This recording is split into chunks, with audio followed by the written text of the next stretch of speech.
नमस्कार मित्रांनो, मी आराध्य जयंती आणि तुम्ही पाहता माझं यूट्यूब चॅनल ज्ञानवर्धन. मित्रांनो, नवीन सत्रामध्ये जे पहिल्या वर्गात दाखल झालेले विद्यार्थी आहे, त्यांची आपल्याला UDAS पोर्टलवर नोंदणी करायची आहे. अतिशय सोपी पद्धती आहे. याच्या पहिले खूप किचकट पद्धती होती आणि आता खूप सोपी पद्धती आहे. तर ते कशाप्रकारे करायचं हे या व्हिडिओमध्ये आपण जाणून घेणार आहे. याकरता आपल्याला काय करायचं आहे, इथे स्टुडंट पोर्टल म्हणजे UDAS अशा प्रकारे तुम्ही UDAS समजा इथे टाईप केलं, UDAS तुम्ही टाईप केलं आणि इथं UDAS स्टुडंट पोर्टल आलं, त्यावर डायरेक्ट क्लिक केलं आणि आपल्याला काय करायचं इथे युजर आय डी आणि पासवर्ड टाकायचा आहे. युजर आय डी पासवर्ड टाकायचा आहे आणि युजर आय डी पासवर्ड टाकून इथे काय करायचं आपल्याला लॉग इन व्हायचं आहे. इथे कॅप्चा वगैरे टाकायचा आहे आणि आपल्याला इथे लॉग इन व्हायचं आहे. बघा आता मी इथे कॅप्चा नोंद करतो आणि इथे मी लॉग इन होतो. बघा कॅप्चा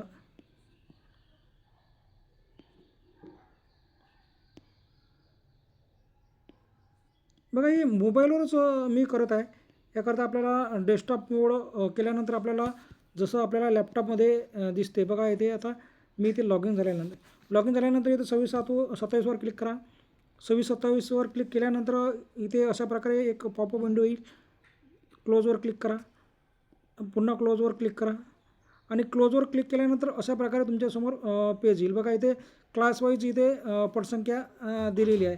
आता काय करायचं बघा, पहिल्या वर्गात मी 2 विद्यार्थ्यांना पहिलेच नोंद केलेलं आहे. आता मला अजून एक विद्यार्थी नोंद करायचा आहे.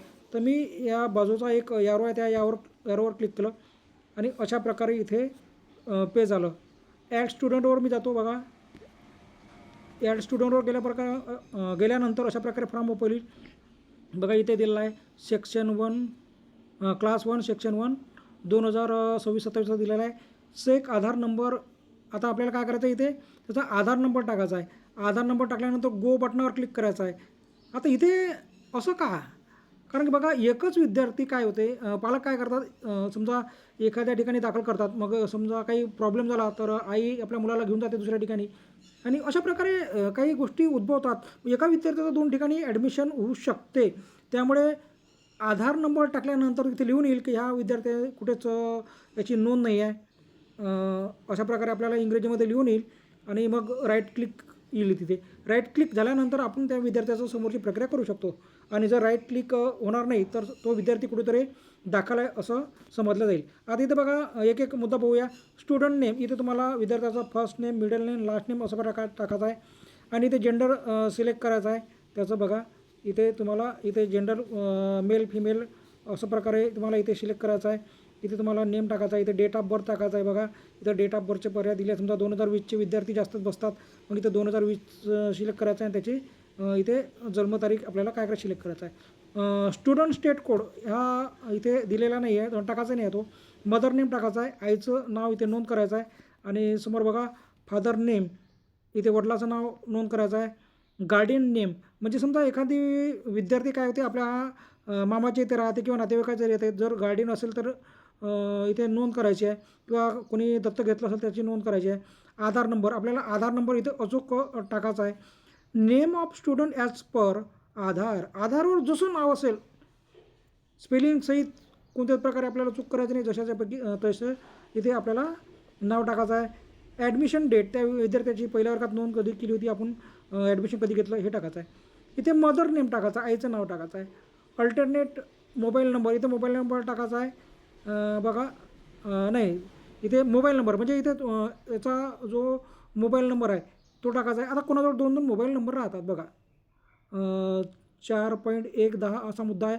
तिथे मोबाईल नंबर टाकायचा आहे. पहिले मी आईचं नाव घेतलं होतं चुकीनं. मोबाईल नंबर टाकल्यानंतर अल्टरनेट मोबाईल, 2-2 मोबाईल नंबर राहतात, तर असेल तर टाकायचा आहे, नसेल तर नाही टाकायचं आहे. आता हा मुलगा अपंग आहे का, CWSN आहे का, येस किंवा नो करायचा आहे आणि सेव्ह माहिती करायचा आहे. आता माहिती तुम्ही सेव्ह केली.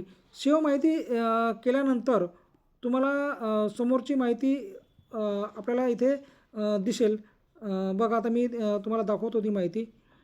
कशा प्रकारे माहिती दिसते बघा. अशा प्रकारे सेव्ह केलं तुम्ही तर अशा प्रकारे माहिती येईल आणि काही नाही इथे म्हणजे तुम्ही तुमचं नाव येईल मुख्याध्यापक म्हणून आणि तुम्ही नोंदणी वगैरे केली अशा प्रकारे इंग्रजीमध्ये लिहून येईल. मी इथे ते सिक्युरिटी म्हणजे पर्पजनं इथे ते हाईड केलेलं आहे. आय ॲग्री याच्यावर आपल्याला क्लिक करायचं आहे. आय ॲग्रीवर जसं तुम्ही क्लिक करता मग अशा प्रकारे माहिती येईल. Confirm the following details are correct म्हणजे तुम्ही जे माहिती भरलेली आहे ती बरोबर आहे की चूक आहे त्याचं कसं प्लीज सिलेक्ट ऑल चेकबॉक्स म्हणजे हे पूर्ण डबे दिले आहे त्याला आपल्याला काय करायचं आहे चेकबॉक्सवर क्लिक करायचं आहे. क्लास बरोबर आहे का ते चेक करायचं आहे. नेम ऑफ स्टुडंट विद्यार्थ्याचं नाव बरोबर आहे का ते चेक करायचं आहे. फादर नेम म्हणजे त्याच्या पालकाचं नाव वडिलाचं नाव बरोबर आहे का ते चेक करायचं आहे.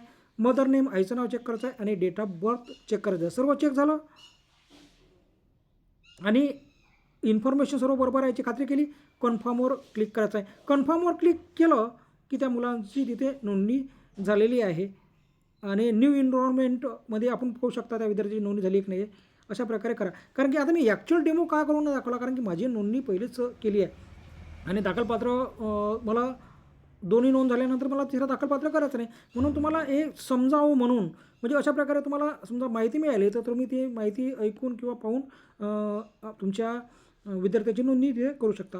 अशा प्रकारे तुम्ही आपल्या पहिल्या वर्गातील विद्यार्थ्याची नोंदणी करा. धन्यवाद.